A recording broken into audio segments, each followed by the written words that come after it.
the reality is we're, and especially this year, we got a really tough schedule.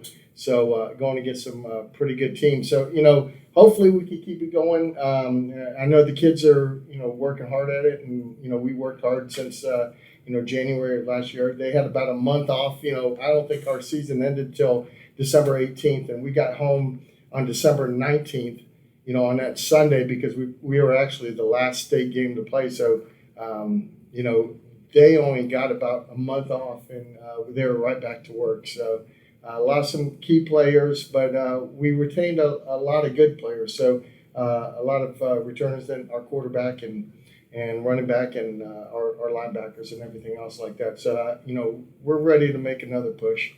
That's great to hear of you making another push this season. What are right now I know you're going through your off season and your trainings and everything. What are your expectations for this off season? Well, off season we kind of wrapped up today. Actually, today was kind of an off day. We did we just got back from our summer camp, which we spent 3 days out in Polk County at a NAIA school. It's Weber International, and we go through.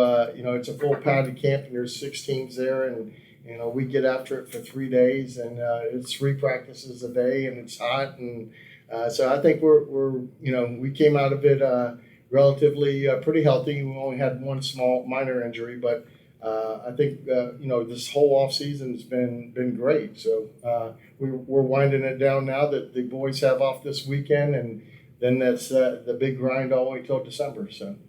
I know y'all that all the way grind for December. And I know you got school coming up and academics and stuff is about to start rolling in.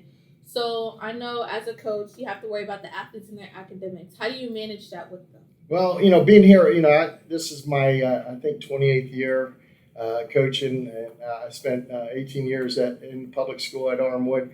And it was a little tougher there because, you had to really stay on the kids there. Here, kind of the same thing. I mean, although you don't have to watch them as much, our kids here are really driven for academics.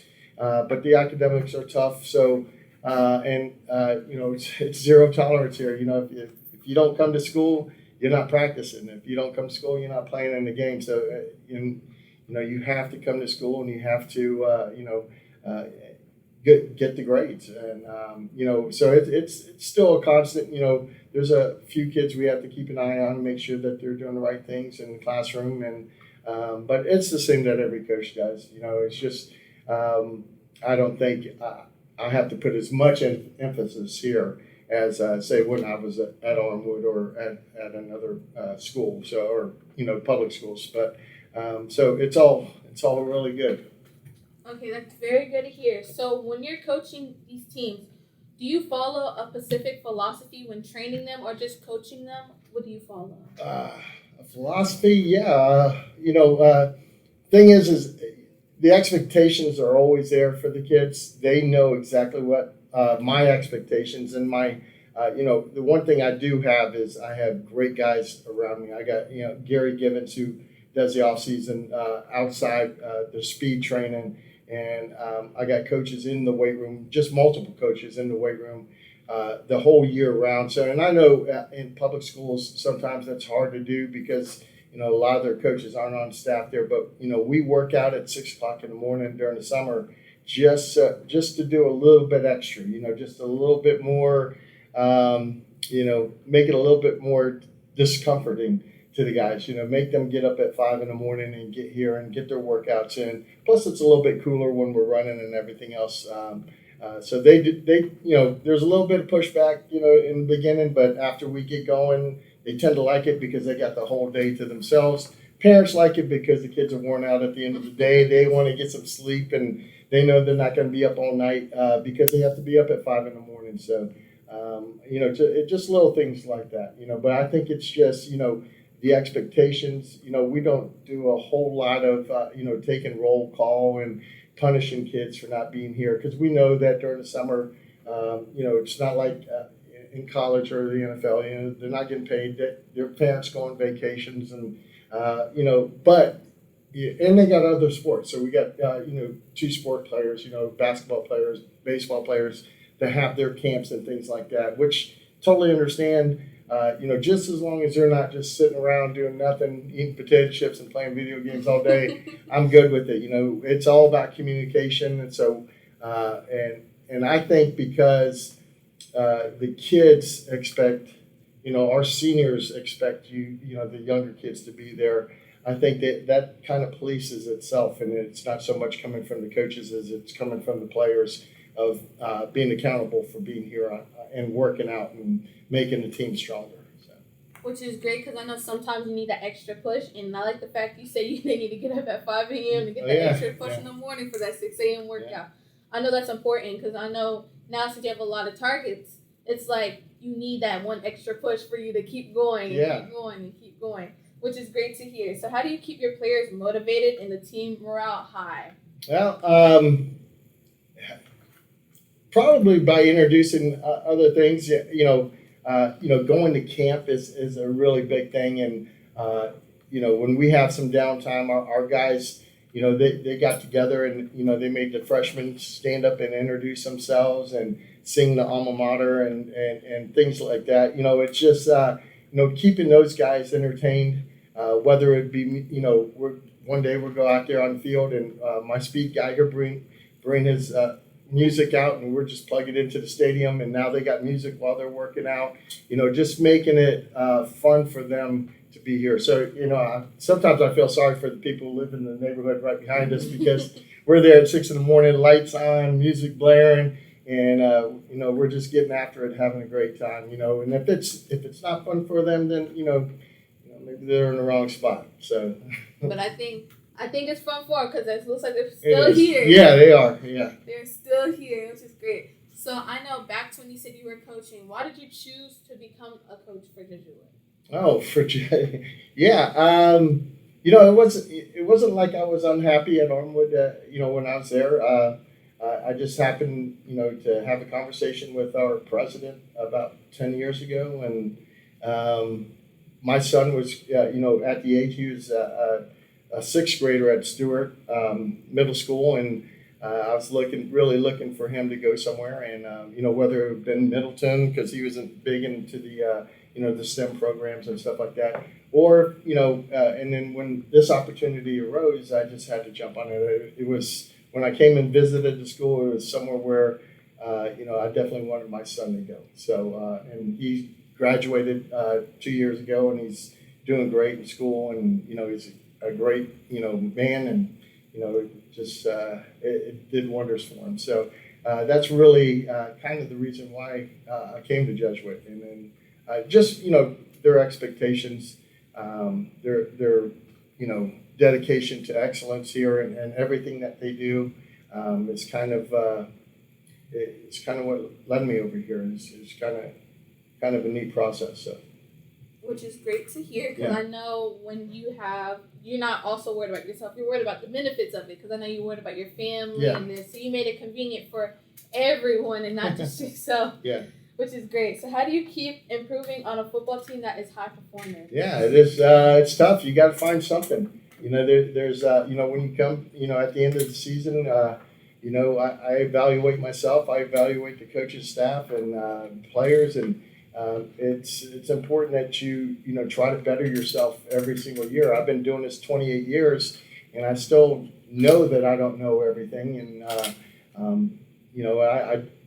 like to ask other head coaches what they do, or a couple of my friends are up in Georgia. My best friend's a head coach up at North Gwinnett in Georgia, and it's constant clinicking and talking about defense and talking about offense and talking about coaches and things that he does and things that we do, and we exchange information, and it's constantly trying to better your program. And once you get to a point where you think you can't do anymore, then I think it's about time to hang it up. But I just and I tell the kids, you can never be good enough in this game, and as coaches, we can never be good enough in this game.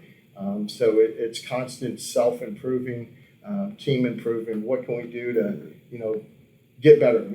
There's always something that we could get better at. So no matter if you go undefeated or not, because there's even if you go undefeated, there's a lot of mistakes you made along the way that you can improve on. So Right, which is good because I know they always say it takes one mistake to make yourself more successful. Oh yeah. And I know that's important when you do football, even in high school, college, even in the league. Yeah. So how do you stay updated on the new tacticals and training methods? Because I know you were talking about going to different coaches to figure out a way to make the program better. Yeah, it's having contact with college coaches. And we have I have a great benefit of coaching two of the Buccaneers kids here, Troy Bowles and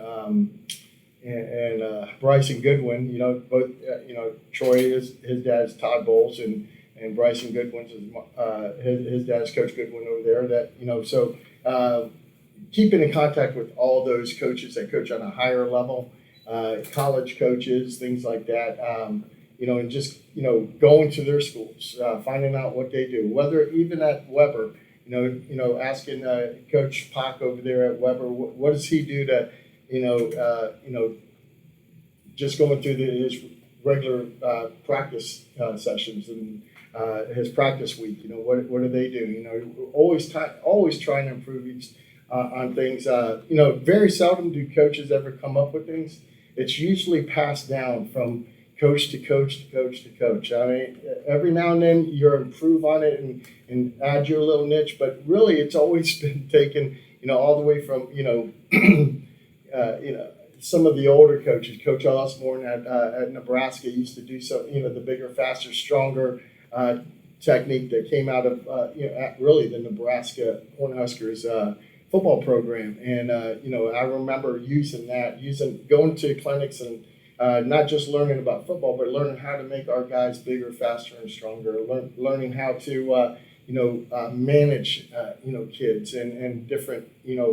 Every kid's a little bit different, and all have different attitudes, all have different family situations, and being able to understand that and then. And compensate for all those different personalities. I think that's important, and it's a constant improvement that you have to do year in and year out. And, I could even say that, my wife helps me out with that too. She'll tell me, hey, you gotta look at it from the mother's perspective or from the kid's perspective or, and even that information helps out too, so. Which is good because I know sometimes you need different perspectives to make a change. Oh yeah. So will you end up changing the team's culture this year, or you will keep it the same as last season? Are there things you want to change? I don't think there's anything drastic that we need to change. I think our culture is pretty much set, and it has been. We've been pretty successful the last 5 years. So, I think our culture is set. Are there things that we can improve on? Yeah, I think that all the time. You got players that transfer and things like that, so you want to know why they want to transfer, and some of it is for legitimate reasons, and some of it isn't for legitimate reasons, and so I think that we really need to look into that. I don't if the player does want to transfer, it doesn't bother me a whole lot. It bothers me in the sense that, maybe I should have made it, a little bit, I think of what I could have done, not so much of what he's doing. But sometimes it's the fact that, there's outside influences and things like that. And I just don't, you just got to roll with it. So, but, constantly trying to learn what we're doing and what we can do better. So. Right. So I know you had a lot of transfers probably this year. Do you have any transfers that are big that the people should look out for this year? Transfers in? In. No, we don't really get a whole lot of transfers. We did have a kid move in from DeSmet Jesuit. That's a school in St. Louis. It's a Jesuit high school in St. Louis. He's pretty good. Ran a 10.800 as a freshman. So at Jesuit, you have to, we're allowed for a few sophomore transfers, but we don't generally have any junior transfers or senior transfers. It has to be an extenuating circumstance for you to transfer as a junior or senior. So, but yeah, we had one, the kid from DeSmet. And then we have a great ninth grade group that came in. So, including a quarterback from Pinellas County. I think he's going to be, really good quarterback. So, and it's a great situation for him because he's right behind Luke. He's 2 years behind Luke, and when Luke, finishes up, it'll be his time to be the man, and it'll just be a good situation for him. Which is great to hear. Mm-hmm. I also know you, instead of just the freshman class, is there any other players that we should look out for, like any seniors that we need to look out for? Oh, yeah. Troy Bowles, definitely, you're going to see him around now. He committed to Georgia. Our running back committed to Temple this summer. Joquez Smith. Luke Knight, he's our returning quarterback that was just a sophomore last year, so he'll be a junior this year. Jarrett Bowie, he's got multiple offers from Iowa to USF to everybody too. So as a receiver, on the defensive side, Pete Pizanski. I mean, we return a pretty good chunk of our state championship team. So which is good. Yeah. Go ahead and get another state championship. Makes it a little easier. It does make it a lot easier, so you don't have to go through a lot to coach them because you already know them personally real well. But do you have any core values as a coach? Like, what are your core values as a coach for this year? Core values for this year, a core value. Wow, that's a good question. Hey, you know what? The core is basically to work, to not be outworked. I mean, we could be out talented. We can, through my career, we've lost games that we shouldn't have lost. We've won games that we shouldn't have won. Those things really you can't, you try to fix them, but, sometimes the ball just bounces that way. But I don't want to get beat by anybody who, hopefully this comes out from me to the players and to the other coaches that I want to make sure that we don't get outworked, that, or outcoached or, and that might happen, because there are some great coaches in this state. But nothing can tell you that this person is going to outwork you. You could always try to be as hard as a worker as he is, or outdo him. So I would think that would be my core value is to outwork everybody, and hopefully that bleeds off to the team too. It does. I know outworking can take you a long way because sometimes they say don't put 25% in a day, put at least 110 or even more. Oh, yeah. And I know it takes a lot to overwork. Is there a message you would like to send before the football season will start? Oh, no. I mean, messages already sent out to the kids. I think that this is going to be a great year. Whatever happens, I mean, we got a tough schedule. I think that I hope, being in other states and things like that, I hope that, the rest of the state, not football people, can see the benefits of sports in high school. And I think that, I think there's a referendum on the ballot right now that, they want to increase the amount of money going into athletics. And I think it's really important, and not so much for our school, but for, the state in general, all the public schools. I think, we really need to, there was a time when, there was, 5,000-6,000 people at each game back when I was in high school here. And now, to see a school, that has, 50 people at it, it's disheartening. And you go one state up into Georgia and you can't find a seat on a Friday night.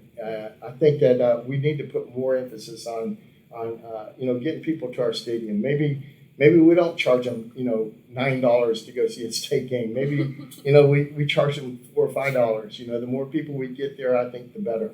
And then just and it's everything with young people. If they're in school, if they're doing extracurriculars, if they're doing whatever sport it is, support those kids that are doing that. That's the good part of, we could take out everything else that's going on in the country, take all that away and just focus on what's good in our area in Tampa Bay. And it's always high school sports.